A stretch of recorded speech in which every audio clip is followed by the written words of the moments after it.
Hoy vamos a hablar de esto. ¿De la empanada? No. ¿Del limón? Bueno, un poco sí, pero en realidad vamos a hablar de la economía. ¿Qué tiene que ver la economía con el limón? Quédate que hoy te vamos a responder esta pregunta. Está buenísima. Hola amigos, esto es Metacrisis.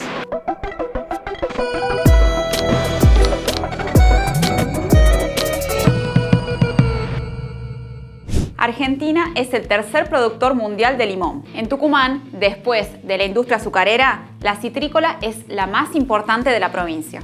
En este programa de Metacrisis le vamos a hacer honor a nuestro nombre y vamos a hablar de una crisis, la crisis económica actual. ¿A todos nos pegó igual esta pandemia?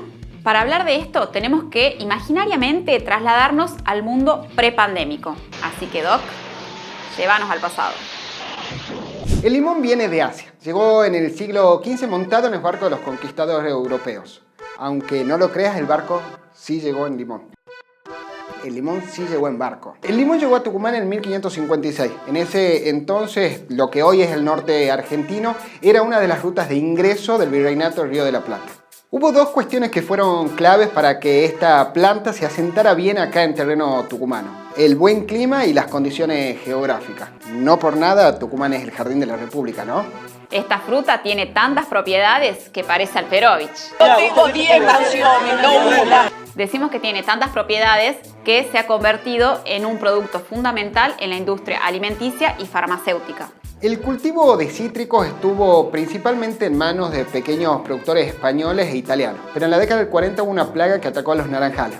Eso llevó a que el cultivo principal pase a ser el limón y no tanto las naranjas, pomelos o mandarinas. En los últimos años Tucumán se volvió el principal productor y exportador de limón a nivel nacional. Y a nivel mundial Tucumán es el cuarto exportador de limón fresco. Eso sí, en el 2020 la provincia produjo el 80% de los limones de todo el país. ¿Qué quiere decir esto? Que 8 de cada 10 limones de la Argentina se produjeron acá, en Tucumán. Según datos del INTA, durante el 2020 se implantaron 50.000 hectáreas de citrus, de las cuales el 95% son limones.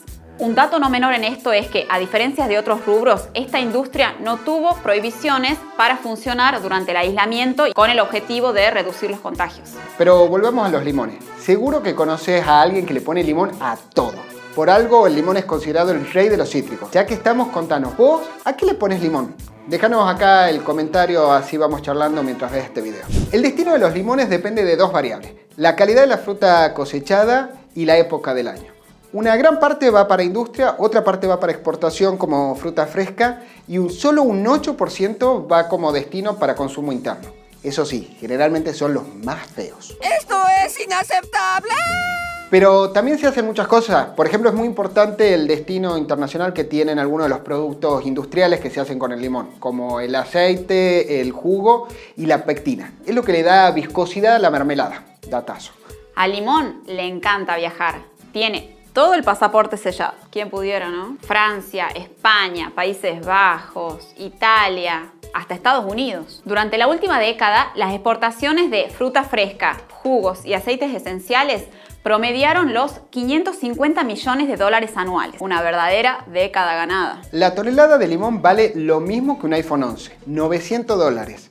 Obviamente que ese precio está atado a la especulación financiera y al rendimiento de las producciones de cada año. ¡Quiero que resuelvan sus problemas volviéndose ricos! Y ahora nos metemos bien en el norte, porque Tucumán es la principal exportadora de limones del país.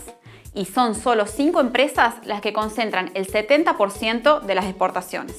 Te tiro los nombres a ver si te suena alguno. San Miguel, Trapani, Citromax, Citrusville y Argentilemon. Citrusville pertenece al grupo Lucci, que está encabezado por los hermanos Pablo y Daniel. El año pasado, la edición local de la revista Forbes los colocó en el puesto número 37 de las personas más ricas de la Argentina. Los hermanos Lucci tienen un patrimonio de 310 millones de dólares. ¿Saben quién figura apenas un peldaño arriba de ellos? Sí, Héctor Mañeto, el CEO del grupo Clarín.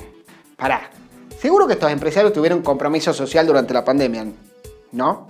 No, se va. No es así. No sabemos. El entrevistado. ¿Habrán pagado? En el año 2011, la empresa Adeco, que terceriza el servicio de cosechas para Citrusville, fue denunciada porque se constató que obreros habrían sido sometidos a trabajo inhumano en una finca de Buruyacú. Seguro se están preguntando qué respondieron a la justicia las empresas Adecco y Citrusville. Dijeron que ellos no pueden hacerse cargo de las condiciones infrahumanas en las que vivían y trabajaban los cosecheros. Aceptable. ¿Qué? ¡Es inaceptable! Otra de estas grandes empresas, la Citrícola San Miguel, tuvo ingresos por 47 millones de pesos por día durante el 2020. No le fue tan mal en la pandemia, ¿no? De los libros contables de la empresa surgió que con 10 días de ingreso les alcanzaron para pagar el sueldo anual de todos los trabajadores de la cosecha. O sea, lo que los trabajadores producen en 10 días le alcanza a las empresas para pagarle todos los sueldos de un año. Este datazo lo contó el economista Emiliano Trotler en La Izquierda Diario. Según datos de la Federación Argentina de Citrus, la producción de limón emplea a 44.000 personas de manera directa durante la cosecha. Dentro de esta cifra hay 26.000 personas que son contratadas temporariamente para tareas de cultivo y de cosecha. ¿Saben cómo es el día de los cosecheros? Arrancan a las 7 de la mañana y trabajan hasta las 6 de la tarde, prácticamente de sol a sol. Los obreros, las obreras se levantan muy tempranito, se ponen su overol, una gorra, una remera vieja que también le cubra la cabeza y se van derecho para su oficina al aire libre en una finca. Bueno, por lo menos tienen ventilación cruzada, ¿no? En un hombro se cuelgan el morral denominado maleta, en el otro la escalera. Así van recorriendo toda la finca depositando en ese morral la fruta recolectada. Y sin olvidar un pequeño detalle, que son trasladados de finca a finca en colectivos destartalados y todos amontonados. Todos los años, justo para la época de la cosecha, los cosecheros salen a las rutas para exigir mejoras salariales. Las protestas de este año fueron contra el cierre de las paritarias que dejaron los ingresos de los trabajadores muy por debajo de la canasta familiar, con un convenio que se basa en el trabajo de estajo y con temporadas cada vez más cortas. Rápidamente les vamos a contar cómo fue ese acuerdo firmado entre la UATRE y las empresas del sector. El acuerdo estableció un jornal de 1.759 pesos en bruto, 1.350 pesos en mano. Para llegar a este jornal, que ya de por sí es muy bajo, los cosecheros deben levantar 31 maletas de 20 kilos cada una. Te lo explicamos más fácil. Para llegar a un jornal de 1.350 pesos tienen que cargar media tonelada de limones por día. Y encima también tienen que andar recorriendo la finca con una escalera. Eso es laburar y no cagada. Por algo dicen que es más fácil agarrar la lapicera que la pala. Si bien los trabajadores autoconvocados no lograron la reapertura de las paritarias, sí consiguieron que les aumenten el valor de la maleta para exportación. Dependiendo del tamaño de la fruta, tienen que llenar entre 25 o 28 maletas para completar el jornal. Pero como siempre, maleta que no se junta, maleta que no se paga. Y por supuesto que ahí también tienen que ver las condiciones climáticas. Le debo, hijo de gran puta, San Miguel de culo, mira, hacen labura en el medio del agua, 2 mangos los pagan. Así se llevan el pan para la familia, nosotros a casa. Mirá, miren el agua, miren el agua. El gremio, hijo de puta, el gremio UATRE firma lo que quiere. Y la gente que se cague de hambre. Así funciona el trabajo de estajo. Y para entender mejor de esto, le consultamos a una persona que sabe muchísimo del tema. La verdad que es muy denigrado el obrero de Citrus, trabajan en forma esclava. En Aguilares hicieron un allanamiento y encontraron como 20 santiagueños que dormían en el piso. Como esos trabajadores hay muchísimo en la provincia de Tucumán, ni que hablar del trabajo infantil. Hay muchísimo trabajo infantil, mucho manoseo, a las mujeres les faltan respeto, las acosan en la finca y nadie dice nada, porque si algún obrero se anima a hablar, los corren de la finca. ¿Sí? Tienen una persecución constantemente dentro de la finca, las mujeres, las cuadrilleras, los cuadrilleros. La verdad que hace mucha falta control. En la finca hoy, los trabajadores de limón trabajan más del 50% trabajadores no registrados en negro. O sea, vaya evasión impositivas, estafas al Estado de las empresas, de todas las empresas, de las citrícolas de la provincia de Tucumán. Hay veces que llueve, el trabajador se moja las zapatillas, las únicas zapatillas que tienen para trabajar, apenas entran a la finca, andan mojados todo el tiempo, no les pagan enfermedad inculpable.